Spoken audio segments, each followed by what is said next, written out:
Hi everybody, welcome one and all to episode 113 of A Stitch in Time. Today is Wednesday, September 4th, 2019. My name is Carol. You can find me on Ravelry as Knitsnpurls, and I am coming to you from my home in the Fraser Valley of British Columbia, Canada. Special hello to any new viewers who might be coming by to check out the podcast for the first time. I hope you like what you see and that you'll be back. And of course, hello to all of you returning viewers. Thanks so much for coming back to listen to me talk on and on about one of my favorite things, which is knitting. But I'm assuming that knitting is one of your favorite things too. And that's why you're here, right? It is a beautiful day here, blue sky, sunshine, a few clouds, but you know, it's September and it's starting to feel like fall. We woke up yesterday morning to fog for the first time in a long time, and of course the evenings are coming upon us a little earlier every day. It's cooling down and the sun's going down sooner. Yesterday was back to school for most kids here in BC, including my grandchildren. So our grandson, he was going into grade 4.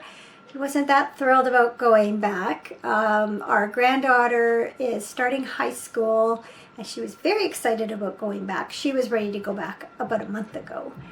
And then our youngest granddaughter, I'm sure she would like to be starting school, but that has to wait for another year. And in the meantime, she'll continue with a preschool program that's run through our schools.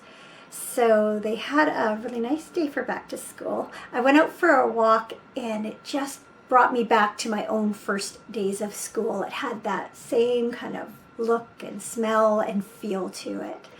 And then of course my own kids. So before I get into the podcast, I did want to make mention of Hurricane Dorian that is threatening the southeastern United States. What terrible devastation in parts of the Bahamas. Very sobering to see. So if you live in the path of the storm or potential path of the storm, take care, stay safe. And I really hope it swerves out to sea and does minimal damage in those areas. It's very frightening to think about the velocity of those winds and the amount of rain that these storms do create. So yeah, all my best to all of you. So I am going to announce the winners of the Shop the Stash Cal, a knit along, crochet along. It came to an end this past weekend. Thank you so much to all of you who took part. I was overwhelmed by the amount of participation, and I was in awe of some of you who I've just lost count of how many projects you completed from Stash. Some of you it just seemed like every time I looked, you had new FOs posted. So good for you for working through your stashes that way. I guess in a way we all win because we cleared room for some new stash. I don't know if that's the right way we should look at it or not. But I do have actual winners. And I'll just give you a little rundown on how I decided to distribute the prizes. So I decided I wanted a yarn and a bag prize to go to both the FO thread and the chatter thread. In order to make it as random as possible, I wrote down all the FO people down on slips of paper and put them in my yarn bowl. And then I wrote down each of the prizes. And so I randomly chose one of the one of the yarn prizes and picked a name from the FO thread. So I chose this Artemis Shawlette kit. And the winner for that was Yarn Taxi Driver, also known as Janet from Connecticut. There's her Artemis Shawlette. So congratulations, Janet. Please message me on Ravelry. Send me a private message with your mailing information, and I'll get that prize out to you. And then I did the same thing with the bag prizes. I had both of those folded up, chose one, and then chose a person from the FO thread, and that was a Cliff from Finland, Western Finland.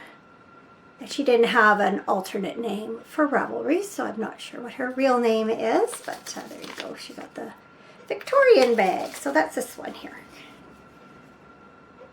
So congratulations to you also. Again, please send me your mailing information and I will get that prize off to you. And then, so then I put the remaining 3 prizes onto slips of, they were already on slips of paper, and then I used random number generator to pick 3 winners from the chatter thread. And amazingly, I think this has happened every single time I've done this. Random number generator did not choose one of my posts, which made it so nice. So number 35 was Aussie Maria, also known as Maria, from Sydney, Australia. So you've won this bag on Maria. And I think it's kind of maybe a bit of karma because Maria donated one of her patterns as a prize for this knit along. So I think it's really neat that she won a prize of her own. So congratulations, Maria. And the winner of that pattern prize is number 76, which is Crafty Mum 66, known as Debbie, and she's from Elizabeth, Australia.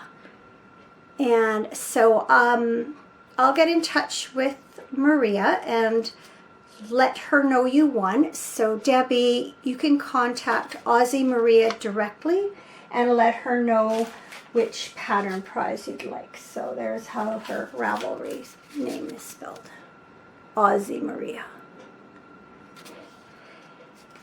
And finally, the final yarn prize, which was this skein of Sweet Georgia Tough Love Sock in the Modern Mandarin colorway.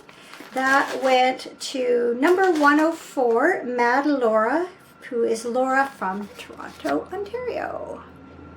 So congratulations to you, Laura. So the 4 winners of the actual physical prize, please send me your mailing information. And actually, maybe,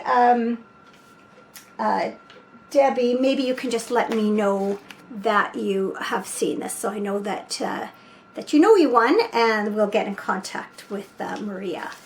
So I am leaving first thing in the morning tomorrow for a week's holiday, and so I will not be getting those prizes out to you until I get home. But in the meantime, message me on Ravelry and get me your info, and I will be happy, very happy to send them off to new homes. So once again, thanks so much for all of you who took part in the CAL, and once again, congratulations to all the winners. I'm sorry, I probably seem a little distracted. I have about 1,001 things I need to get done before I leave tomorrow, and I've kind of resigned myself to the fact that probably 998 of them are not going to get done. But I've got laundry on the go, so you might hear some bells and whistles, and I will try and, I'm not going to try not to rush through this, but I definitely have to stay on track because I got lots of stuff to do. And then I had another job unexpectedly put my way earlier this morning, and so I know my mind is not 100% here, but I did want to record before I went away. Okay, works in progress. Well, we went up to the cabin this past weekend, and I worked on the tourmaline striped socks. That's Peyton's Croy socks in the tourmaline stripes colorway. That's how it's, whoops, that's what it looks like. So it's this shades of gray, basically. Not 50 of them, about 4 maybe. And I got the cuffs done on both of them, did heel flaps, and have begun the gusset. Picked up for the gusset. I think I've done about 2 rounds, 2 or 4, something like that. And so there's a better look. You can see this area actually has 2 different gray stripes in there. Oh, got a siren going by.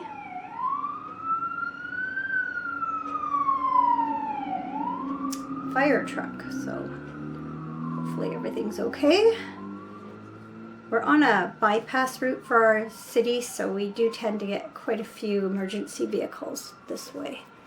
Anyway, so yeah, I've got those well on their way. I haven't decided yet if I'm taking these with me or not. They definitely would be a good project to work on if we're just sitting around talking, but I also have other things I could work on it. We'll see.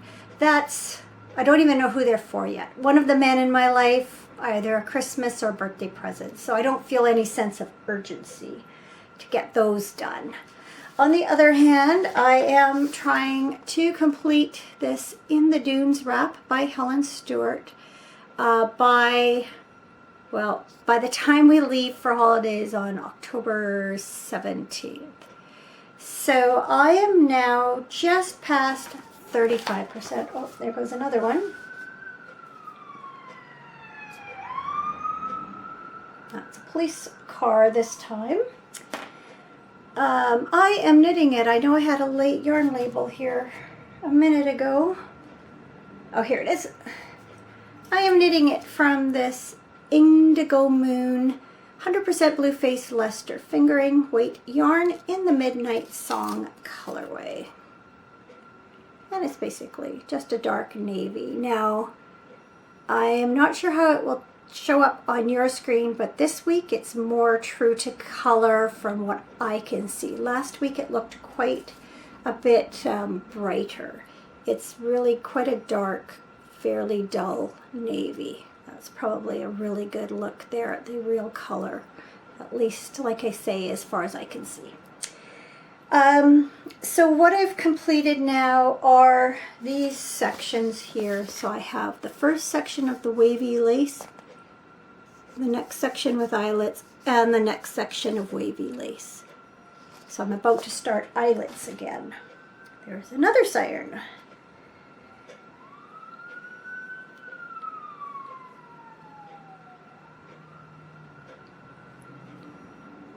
So there we go. So, I'm not sure how well you're going to be able to see all that. It's starting to get bigger, which is good. Like I say, I'm just over a third of the way through, so that is good. And I'm sure that this is going to block out quite a bit because you can see how sprungy it is. There, that gives you a good look at the chevron-y pattern. Oh, there's my washing machine going. I don't know if you can hear that. My load is done. And there's the eyelet pattern and then the chevron-y one on the bottom. So it's coming along. I was able to work on it this past weekend. Most days I try and complete at least one section of 12 rows.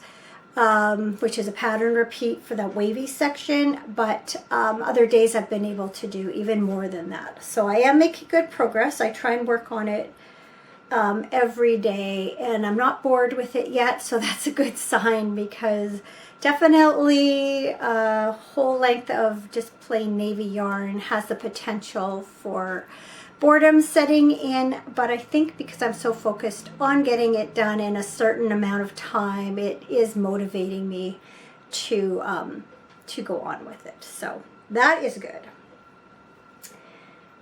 And I put some more work, where did it go?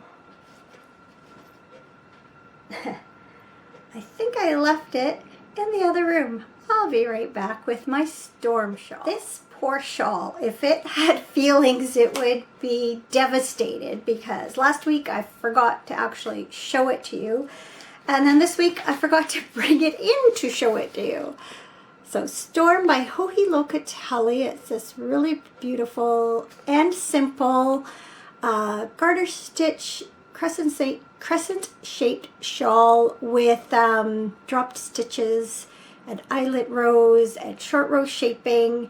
So again, enough things to kind of break it up. And I am knitting it out of this beautiful, beautiful yarn from Fleece Artist. It is a singles yarn, which is what was used for the original shawl. This is their Fleece Artist National Parks collection. That was to celebrate Canada's 150th birthday last 2 years ago. And this is the Banff, Alberta colorway. And as I mentioned last week, I will be going through parts of Banff National Park on our upcoming road trip. So I thought it very fitting to take this with me. So I have, oh, there's another siren. I wonder if there's a big fire somewhere. That's not good. Is there? That's another police car, so I don't know what's going on. So let's see.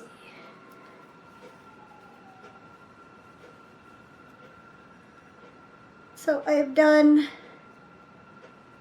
the second, I think I had just finished this dropped stitch section last week.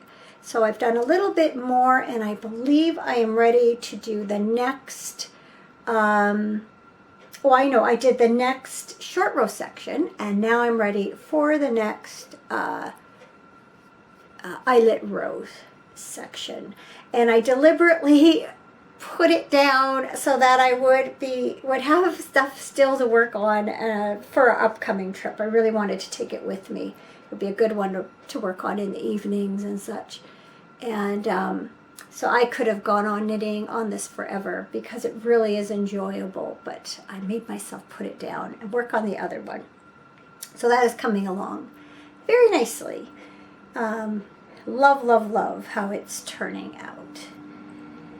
Okay, so the other thing that I've been doing this week is continuing to work on design work, both doing work towards actually getting my first pattern up and running.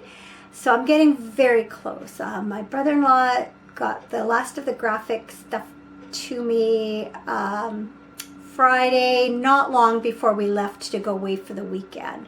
So since I've been back, I've been working with that a bit. I've been setting up my Etsy shop, setting up Ravelry shop, getting things in order. Just have a few more things to do, and I didn't really want to release it and then go away in case there were problems. So I'm really, really, really hoping that by the time I come back next week, that before I record for the next time, that I'll have time to get everything in motion so that I can show off that sock design and have it all ready to go.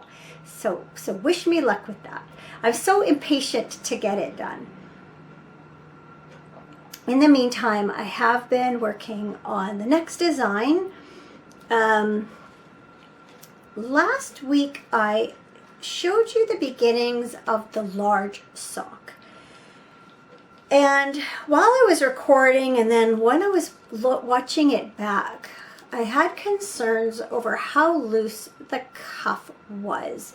It kept sliding down the sock blocker, and I'm making these to fit my husband, and he doesn't have very big calves, so I was worried that it was going to be too loose. So I got him to try them on, and sure enough, it was. So I've decided I'm going to provide an option for both this ribbed cuff and also the original garter stitch cuff that I did on the first one. So that's my original sock that I started with. This is the large size. This is out of Black Cat Custom Yarn Luxury Sock in the Golgothan colorway. There's our label there. So I'm much happier with how these are going. I think I have about another half a repeat, and then I'm going to do the heel flap on these. This one, just a reminder, is Ocean Wind Knits Sushi Sock, which is a gradient sock, a set of gradient sock blanks that I unwound and began working from the opposite end on.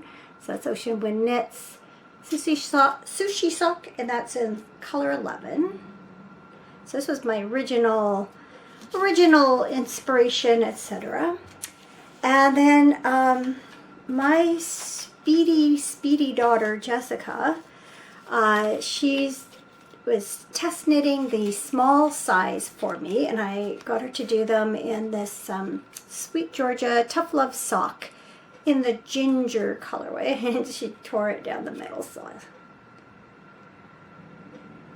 and she finished. Her husband dropped them off last night, so you actually get to see what they look like, all finished in a solid color. So I think did a really good job. I haven't actually blocked them yet. I've just put them on sock blockers. I can see her gauge is a little bit tighter than mine, which really opens up the lace on the leg here. So as soon as I get my samples done and photographed, etc., I will be offering these up for sale. So I'll maybe put these two side by side, and you can get, again, a better sense of the two options for the cuff. So a garter cuff or a ribbed cuff. So excited about how those are coming along. Jessica, I'm not sure if you're watching, but thank you again. I appreciate it very much. It's good to get both her feedback, but also get a sample knit out of it at the same time. So that's really great. Because I just can't knit as fast. I think that's all the knitting. I didn't bring my book in, but I'm still reading The Mousetrap and Other Plays by Agatha Christie. I got a couple read while I was up at the cabin. One, if you've ever read the short story Witness for the Prosecution, it has a very surprising ending as it is. And I think the last line, it's the last line in the short story, really catches you by surprise. And I think they should have just left Agatha Christie, should have left well enough alone, because I feel like she added an extra dramatic flair at the end of the play, and I thought it was way overdone. So without giving it away, that's my opinion on that. I am currently reading Towards Zero, which I've also read as a novel, and I remember that one was kind of an over-the-top ending also. I remember talking about it on here, and so it'll be interesting to see how the play unfolds. So yes, as I mentioned, we went up to our cabin for the long weekend. One of my sisters and her husband were also there until Sunday. We left Monday, and my mom. So weather was pretty good. We had a bit of rain on Sunday night, but it was started, I think, in the evening, other than a few very little showers that afternoon, and then we had quite a downpour for a little while Sunday night, but other than that, was really nice weather. We have friends up there that have a boat, and they took us out on the lake in their boat on Saturday afternoon, and it was so nice. I haven't been out on the lake since I think the year or maybe 2 years before my dad passed away, so 5 or 6 years. I would go fishing with him, and so it's a little bit different because it's a big, kind of a pontoon boat that holds, I think they said they can hold 18 people on it. It's not a large lake, but we just don't go very fast and just just cruise around on the lake. So you get a little bit of a different look and a different feel than you do when you're out fishing, but beautiful in a different way. So enjoyed that, and then Sunday afternoon, Cameron and I took a little hike up the power lines. When I say the power lines, our property runs, it's located in a narrow valley, and so behind our property and across the road in front of it is mountainside. So on the one mountain at the mountain, I guess they're mountains. They're just not like the Rockies or something. Anyway, there's power lines that run along the mountain range that is across from us, and we can access that little power line road quite easily just down the road from us. So we went up there and hiked up for a while, and then came down to the road, the other side of our place, and walked down. We were gone about an hour, so it wasn't like a huge long hike or anything, but some of the hills on power lines, they get your heart going, especially at the beginning of it. So it was a good little workout. We startled at least one deer. Cameron thought he saw 2. I for sure saw 1, but they were so quick we hardly caught a glimpse of them. But we did see a few deer throughout the weekend, so that's always a treat. I never get tired of seeing them. Unfortunately, no photos, but I might put a few photos of our walk and the boat ride while I've been talking. I'll see how much time I have and if they're worth sharing. I haven't really gotten a good look at them yet. And then, as I said, tomorrow I am heading to, well, I didn't say where I was heading this week. Last week I told you I am going to Edmonton, Alberta with my mom to go see my aunt and uncle. And so I have an appointment tomorrow morning, and leaving right after that. I'll pick her up, and then we'll head about halfway, stay overnight in a motel, and then reach our destination the following day. Originally, my mom had an appointment Tuesday afternoon that we had to get her back in time for, but that's now been postponed a week, and so we can be a little less frantic coming home. It's good. It takes all the pressure off. I kept thinking, oh, what if we ran into some problems, traffic or car problems or whatever. I didn't want her to miss her appointment. So now we can just take our time, take as long as we want coming home. So yeah, looking forward to that. The weather on the way for sure is supposed to be nice. As of now, it's a little iffy coming home. We could have some rain, but it is what it is, and we'll manage. I keep looking over here. I've got my something good to show you. Back in the late spring, I guess, I planted a tomato plant with some basil and marigolds, and I have beautiful, oh, you could just, wish you could smell this. It's been sitting here the whole time I've been recording, and I keep getting wafts of fresh basil and tomatoes. So I've been, these have been ready, you know, 1 or 2 at a time for the last couple of weeks. And then the basil I've been using all summer. So nice to see the fruits of your labors. Labors, literally planted them and tried to remember to water and feed once in a while.